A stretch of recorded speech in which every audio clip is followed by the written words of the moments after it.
Hello everyone, आप सभी लोगों का एक बार फिर से आपके अपने YouTube channel massive skill mechanical में स्वागत है। आज के इस वीडियो में मैं आप सभी लोगों को एनएमडीसी का मॉडल पेपर डिस्कस करूंगा, जिसमें कि आपसे टॉप 50 इम्पॉर्टेंट इंजीनियरिंग मटेरियल यानी कि मटेरियल साइंस के ऑब्जेक्टिव क्वेश्चन उसके आंसर डिस्कस करूंगा। वीडियो को शुरू करने से पहले मैं बता दूं कि मैं आपके लिए काफ़ी ज़्यादा मोस्ट इंपॉर्टेंट 50 क्वेश्चन लेकर के आया हूं, तो मैं आपसे बस इतना रिक्वेस्ट करूंगा कि आप इस वीडियो को पूरा एंड तक देखें। ठीक है, अगर आप वीडियो को पूरा एंड तक देखेंगे तो आपके 50 क्वेश्चन जो कि बहुत ज़्यादा इंपॉर्टेंट है वो आपके रेडी हो जाएंगे। ठीक है, तो अगर इनसे कोई इस 50 क्वेश्चन में से कोई भी एक क्वेश्चन अगर आपके एग्जाम में फंसता है तो आपके गलत होने के चांसेस नहीं है, क्योंकि मैं उन क्वेश्चन को बहुत ही डिटेल में आपको समझाऊंगा। ठीक है, तो फिर चलिए बिना किसी देरी के शुरू करते हैं। और वीडियो को शुरू करने से पहले बता दूं कि अगर आपको इस वीडियो का फ्री में क्या चाहिए, पीडीएफ चाहिए, तो आप उसके लिए हमारे टेलीग्राम ग्रुप को ज्वाइन कर सकते हैं। और टेलीग्राम ग्रुप को ज्वाइन करने का जो लिंक है वो आपको इसी वीडियो के डिस्क्रिप्शन बॉक्स में मिल जाएगा। हमारा पहला क्वेश्चन है कि dye penetration method is generally used to locate, यानी कि जो डाई पेनिट्रेशन मेथड होता है वो किसको लोकेट करने के लिए होता है, core defect, surface defect, superficial defect या टेम्पररी डिफेक्ट। तो जो डाई पेनिट्रेशन मेथड होता है वो आपका सरफेस डिफेक्ट को लोकेट करने के लिए यूज़ किया जाता है। ठीक है, अभी देखिए डाई पेनिट्रेशन में टेस्टिंग कैसे करते हैं। देखिए टेस्टिंग करने के लिए 6 स्टेप होता है। ठीक है, अगर पूछे कि डाई पेनिट्रेशन मेथड में टोटल स्टेप्स कितने होते हैं उसको टेस्टिंग के लिए, तो वो 6 होते हैं। ठीक है, इसमें एक केमिकल यूज़ करते हैं, उसकी मदद से उसमें टेस्टिंग किया जाता है। अगले क्वेश्चन में चलते हैं। क्वेश्चन नंबर 2 है कि the percentage of carbon in grey iron या grey cast iron casting usually varies between, यानी कि कितना परसेंट कार्बन होता है ग्रे आयरन में या ग्रे कास्ट आयरन में। ठीक है, 0.5 to 1%, 1.2%, 2.5 to 4.5% या 5 to 7%। तो ग्रे आयरन में जो आपका कार्बन परसेंटेज होता है वो होता है आपका 2.5 to 4.5%। अगले क्वेश्चन में चलते हैं। क्वेश्चन नंबर 3 है कि the material widely used for making pendulum of clocks, यानी कि जो अगर आपने घड़ी देखा होगा ना, हिंदी में लिखता हूँ मैं, अगर आपने कभी घड़ी देखा होगा तो घड़ी में आपने देखा होगा कुछ इस तरह से पेंडुलम लटका हुआ रहता है। ठीक है, नीचे की तरफ ये लटका रहता है जो कि ऐसा ऐसा आपका रोटेट होता है। ठीक है, रोटेट नहीं बोलूँगा इसको, इस तरफ मोशन होता है, एक इस तरफ जाएगा एक आपका इस तरफ जाएगा। तो अगर जो मटेरियल जो इसमें यूज़ होता है पेंडुलम के लिए, जो क्लॉक होता है, इसका जो मटेरियल होता है वो कौन सा होता है, स्टेनलेस स्टील होता है, हाई स्पीड स्टील होता है, हीट रेजिस्टिंग स्टील होता है या निकिल स्टील होता है। तो इसका राइट आंसर जो होगा वो होगा आपका ऑप्शन नंबर डी, यानी कि मटेरियल जो है जो यूज़ करते हैं वो आपका निकिल स्टील है। कभी कभी ऑप्शन में निकिल स्टील के साथ में निकिल एंड क्रोम, मतलब निकिल क्रोम स्टील लिख देता है। ठीक है, तो उस केस में आपको इसको टिक नहीं करना है। ठीक है, निकिल क्रोम स्टील जो है इसका करेक्ट आंसर नहीं है। करेक्ट आंसर जो है ऑप्शन ओनली निकिल स्टील रहेगा। ठीक है, अगले क्वेश्चन में चलते हैं। क्वेश्चन नंबर 4 है कि taps dies and drill contain carbon, यानी कि जो डाई का जो टैप होता है और जो ड्रिल होता है उसमें कार्बन का परसेंटेज कितना होता है, बिलो 0.5%, बिलो 1%, एबव 1% या एबव 2.2%। तो उसमें जो कार्बन परसेंटेज होता है वो होता है आपका एबव 1%। ठीक है, अगले क्वेश्चन में चलते हैं। क्वेश्चन नंबर 5 काफ़ी ज़्यादा इंपॉर्टेंट क्वेश्चन है। क्या है ये कि सोल्डर, एक होता है सोल्डर होता है और एक होता है ब्रेजिंग होता है। ठीक है, सोल्डरिंग प्रोसेस एक ब्रेजिंग। तो सोल्डरिंग प्रोसेस बेसिकली क्या होता है कि इसमें जो सोल्डरिंग होता है ना वो आपका 420 डिग्री सेंटीग्रेड टेम्परेचर से कम में अगर कोई प्रोसेस होता है तो वो सोल्डर है। अगर यही 420 डिग्री सेंटीग्रेड से ज़्यादा टेम्परेचर है मतलब जो है वो ब्रेजिंग है। ठीक है, तो ये बेसिक डिफरेंस है। अभी आपको बताना है कि जो सोल्डरिंग में जो सोल्डर यूज़ करता है वो किसका एलॉय होता है, किसका मिलके बना रहता है, टिन एंटीमनी या copper, tin and copper, tin and lead या लेड एंड जिंक। तो जो सोल्डर जो है वो किसका मिलके बना रहता है, सोल्डर जो है वो आपका बना होता है लेड एंड टीन का। ठीक है, तो option number C is the correct answer. अभी यहाँ पे नीचे आयरन कार्बन डायग्राम है, यहाँ पे एटॉमिक पैकिंग फैक्टर के हिसाब से अगर आप देखेंगे तो आप समझ जाएंगे। ठीक है, कि टिन एंड लीड से क्यों बनाया जाता है, क्योंकि इनका जो मेल्टिंग टेम्परेचर होता है टिन का और लीड का वो दोनों का जो है आपका 420 से नीचे रहता है। ठीक है, इसीलिए ये इसी का एलॉय होता है।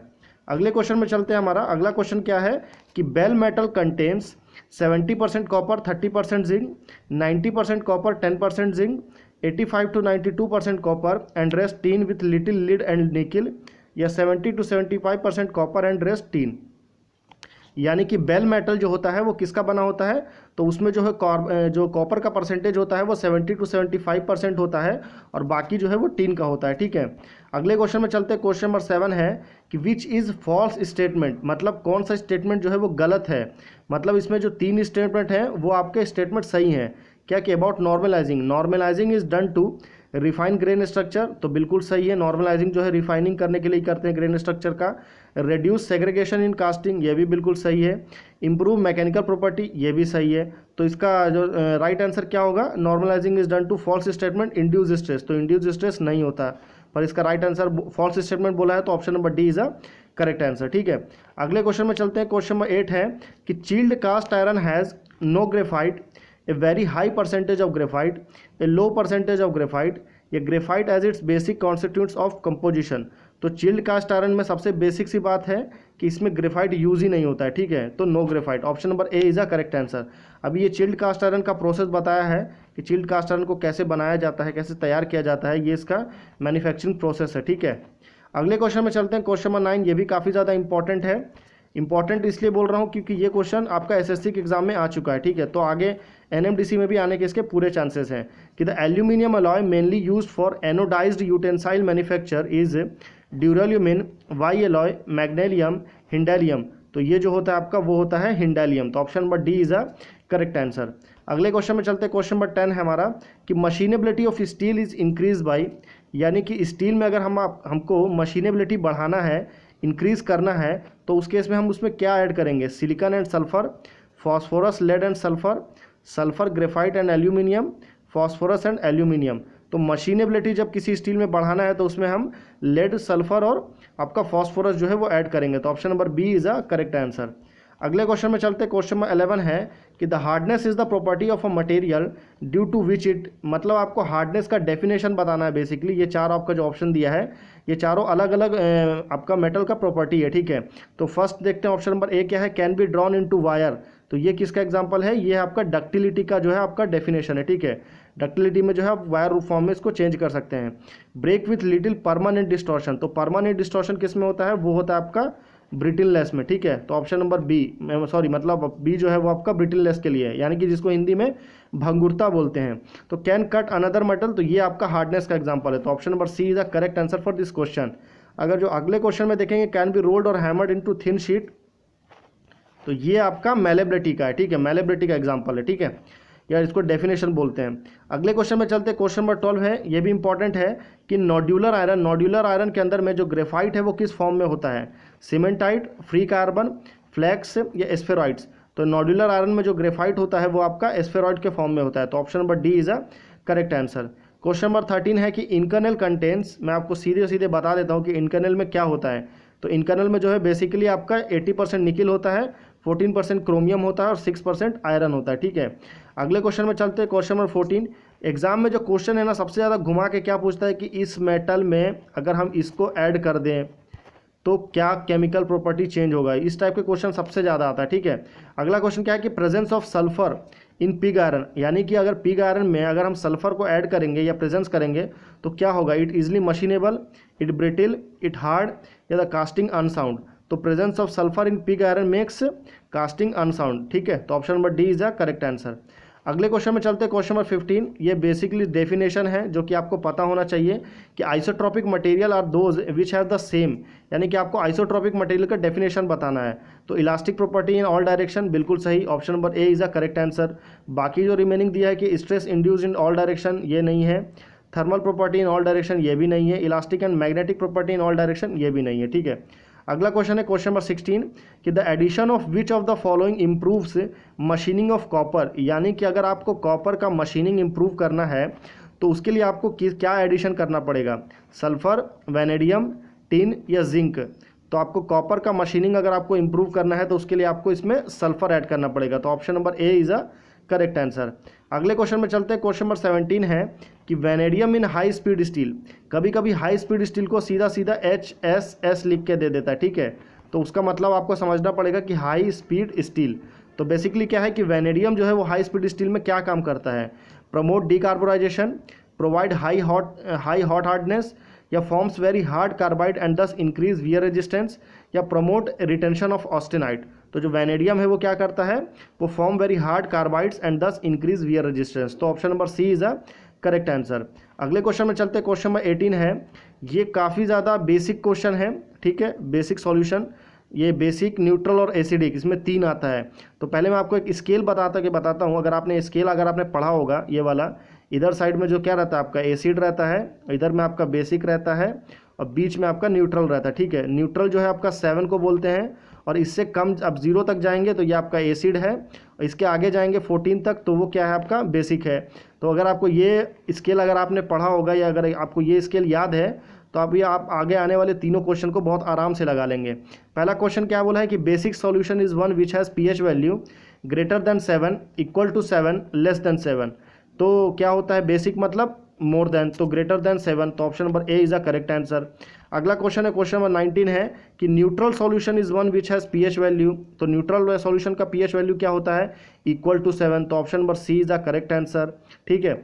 अब क्वेश्चन नंबर 20 पे चलते हैं। Acidic solution is one which has pH value, तो एसिडिक सॉल्यूशन के लिए मैंने पहले बताया था कि वो कम होता है, मतलब लेस देन 7, तो option number B is a correct answer.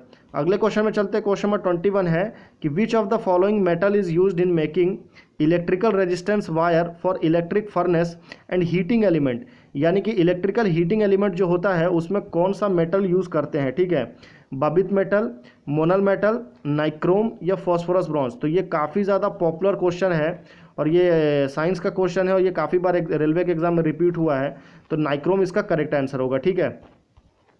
Question number 22 काफ़ी टेक्निकल क्वेश्चन है कि in the lower part of the blast furnace zone of fusion, lower part को क्या बोलते हैं हम, जोन ऑफ फ्यूजन। कभी कभी जो है लोअर पार्ट ना देके सीधा सीधा बोलता है कि ब्लास्ट फर्नेस में जोन ऑफ फ्यूजन में टेम्परेचर कितना होता है, 400 to 700, 800 to 1000 degree centigrade, 1200 to 1300, 1500 to 1700। देखिए अगर मैं आपको ब्लास्ट फर्नेस बना के बताऊं तो ब्लास्ट फर्नेस जो है ना वो कुछ इस तरह रहता है, ठीक है। ये इसका ब्लास्ट फर्नेस में 3 जोन होता है। यहाँ पे जो रहता है लोअर पार्ट, फिर ये मिडिल पार्ट, फिर जो ऊपर वाला है ये आपका अपर पार्ट कहलाता है, अपर, मिडिल और लोअर। यहाँ पे नीचे जो है आपका कोल या कोक रहता है जिसके सहायता से जो हमारा बर्निंग चलते रहता है कंटिन्यूस, ठीक है। तो जब बर्निंग स्टार्ट होता है तो सबसे ज़्यादा टेम्परेचर, हाई टेम्परेचर यहाँ आएगा, उसके बाद यहाँ पे टेम्परेचर मीडियम हो जाएगा, फिर यहाँ आते आते टेम्परेचर लोअर हो जाएगा, ठीक है। तो आई होप कि आप इसका बेसिक समझ गए हैं। तो अभी आपका टेम्परेचर अटेंड करते हैं, ठीक है। पहला है कि जोन ऑफ फ्यूजन, फ्यूजन मतलब मेल्ट हो रहा है, तो ब्लास्ट फर्नेस का लोअर पार्ट में टेम्परेचर कितना होगा, वो होता है आपका 1200 to 1300। अभी जो लोअर पार्ट की जगह अगर मिडिल पार्ट हो तो क्या होगा, 800 to 1000 डिग्री सेंटीग्रेड। और अगर आपका अपर पार्ट की बात करें तो अपर पार्ट में कितना टेम्परेचर रहता है, वो रहता है आपका सिर्फ 400 to 700 डिग्री सेंटीग्रेड। तो ऑप्शन नंबर ए जो है उस केस में करेक्ट आंसर होगा। अगले क्वेश्चन में चलते हैं, क्वेश्चन नंबर 23 है कि the heat treatment process used for softening hardened steel, यानी कि जो हार्ड किया हुआ ऑलरेडी स्टील है उसको हमको सॉफ्ट करना है, तो उसके लिए हम कौन सा हीट ट्रीटमेंट प्रोसेस यूज़ करेंगे, कार्बोराइजिंग, नॉर्मलाइजिंग, एनेलिंग, टेम्परिंग। तो उसके लिए जो हम सॉफ्ट करने के लिए जो आपका हीट ट्रीटमेंट प्रोसेस यूज़ करेंगे वो है आपका टेम्परिंग। तो option number D is a correct answer. Question number 24 पे चलते हैं कि which of the following impurity in cast iron make it hard and brittle, यानी कि कास्ट आयरन का ऐसा कौन सा इम्प्योरिटी है जो कि उसको हार्ड और ब्रिटिल बना देता है, सिलिकॉन, सल्फर, मैग्नीज या फॉस्फोरस। ये 4 आपके पास ऑप्शन है। तो जो कास्ट आयरन में जो इम्प्योरिटी होता है वो होता है आपका सल्फर, ठीक है। सल्फर क्या करता है, उसको हार्ड और ब्रिटिल कर देता है। क्वेश्चन नंबर 25 पर चलते हैं। ये काफ़ी ज़्यादा इंपॉर्टेंट क्वेश्चन है। इंपॉर्टेंट इसलिए बोल रहा हूँ क्योंकि ये क्वेश्चन काफ़ी बार गलत होता था बच्चों से, ठीक है। क्वेश्चन क्या है कि एन इंजीनियरिंग हैमर, या जिसे नॉर्मली जो हम हैमर मतलब समझ रहे हैं ना, हैमर कैसा रहता है, ऐसा रहता है ना हैमर, जिसकी सहायता से आप किसी मेटल के ऊपर में मारते हैं, ठीक है। तो ये हैमर जो है आपका किसका बना हुआ रहता है, क्वेश्चन ये है, कास्ट आयरन का, फोर्ज स्टील का, माइल्ड स्टील का या हाई कार्बन स्टील का। यहाँ पर अगर हाई कार्बन स्टील के साथ में माइल्ड स्टील की जगह आपके हाई स्पीड स्टील दे देता है तो बहुत से लोग हाई स्पीड स्टील को टिक कर देते हैं, या बहुत से लोग फोर्ज स्टील को टिक कर देते हैं, जबकि वो गलत आंसर है, ठीक है। इसका राइट आंसर जो होगा वो होगा आपका हाई कार्बन स्टील, ठीक है। तो option number D is a correct answer. Question number 26 पे चलते हैं। वीडियो को आखिरी तक देखिए, मैं आपको फिर से बता रहा हूँ ताकि आपको एक भी इंपॉर्टेंट क्वेश्चन मिस ना हो, ठीक है। तो the alloying element which can replace tungsten in high speed steel, high speed steel में कौन कौन सा एलॉइंग एलिमेंट होता है, वो रहता है 3, ठीक है। 3 कौन कौन सा रहता है, पहला रहता है आपका टंगस्टन 18%, ठीक है। उसके बाद रहता है आपका क्रोमियम, क्रोमियम कितना रहता है 4%। उसके बाद रहता है आपका वेनेडियम, वो कितना रहता है 1%, ठीक है। तो अभी क्वेश्चन में क्या बोल रहा है कि alloying element which can replace tungsten in high speed steel, यानी कि अगर हमको टंगस्टन को रिप्लेस करना है, टंगस्टन को निकाल के कोई दूसरा मेटल को डालना है तो उसमें कौन सा मेटल बेस्ट रहेगा, निकिल, वेनेडियम, कोबाल्ट या मोलिब्डेनम। तो टंगस्टन की जगह में अगर हम मोलिब्डेनम को रख देंगे तो हाई स्पीड स्टील के प्रॉपर्टी में ज़्यादा चेंजेस नहीं आएगा। तो option number D is the correct answer.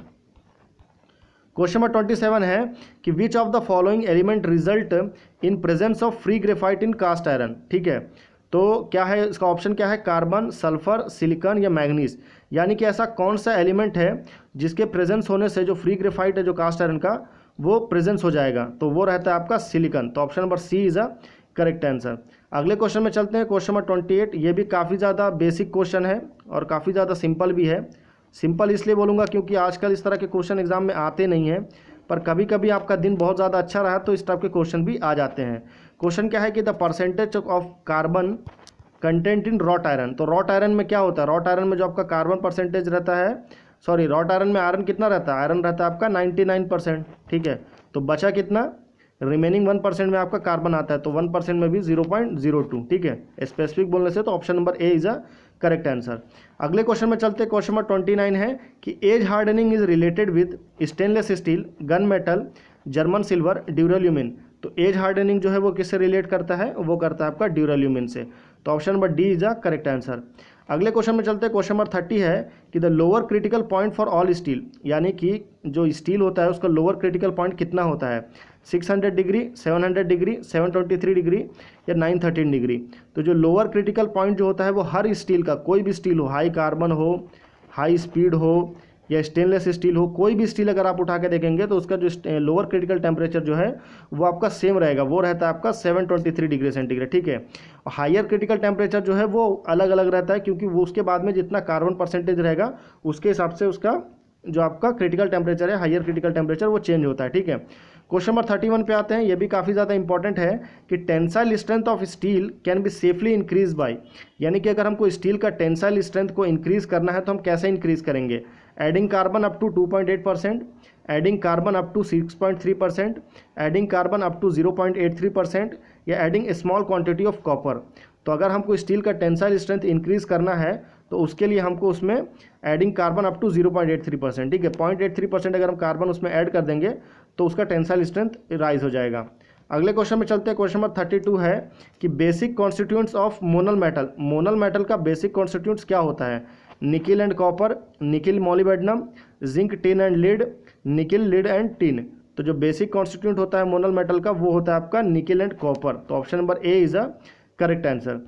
अगले क्वेश्चन में चलते हैं, क्वेश्चन नंबर 33 है कि lead is poured into the joint between two pipes. मान लीजिए एक पाइप आपका यहाँ पे है, ठीक है, मैं आपको बना के बताता हूँ ताकि आपको समझने में इजी हो, और एक पाइप आपका यहाँ पे है, ठीक है, कुछ इस तरह।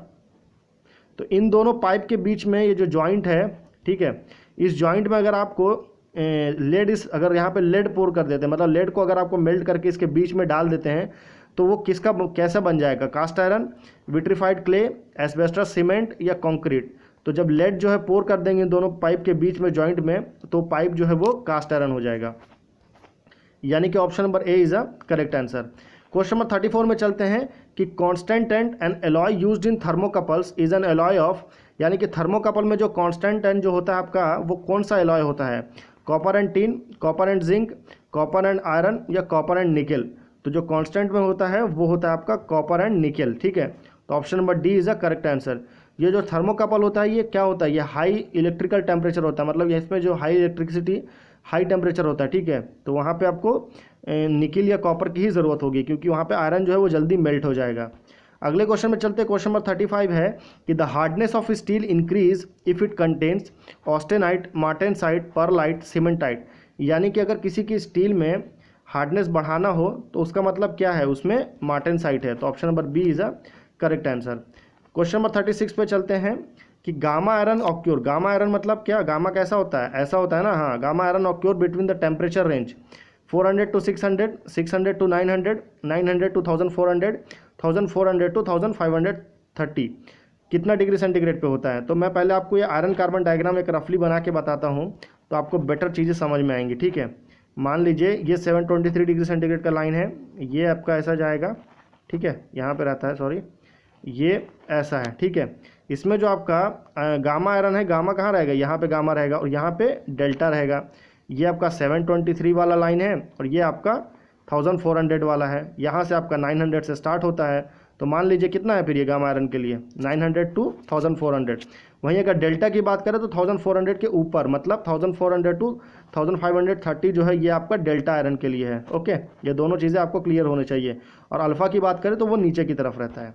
तो अभी अगला क्वेश्चन जो 37 डेल्टा आयरन ऑक्योर, अभी बताया था मैंने डेल्टा आयरन जो है वो सबसे ऊपर में रहता है। ठीक है, सबसे ऊपर मतलब कितना टेम्परेचर रहता है ऊपर में 1400 टू 1530 डिग्री सेंटीग्रेड। तो option number D is a correct answer. Question number 38 है कि द ब्लेड ऑफ पावर सा इज मेड ऑफ, यानी कि जो पावर सा होता है, ये सा मतलब आरी जिसको बोलते हैं, हिंदी में क्या बोलते हैं हम, आरी। ठीक है, तो जो ब्लेड ऑफ पावर सा होता है वो किसका बना होता है, बोरॉन स्टील का, हाई स्पीड स्टील का, स्टेनलेस स्टील का, या मेलेबल कास्ट आयरन का। तो वो बना होता है आपका हाई स्पीड स्टील का। तो option number B is a correct answer.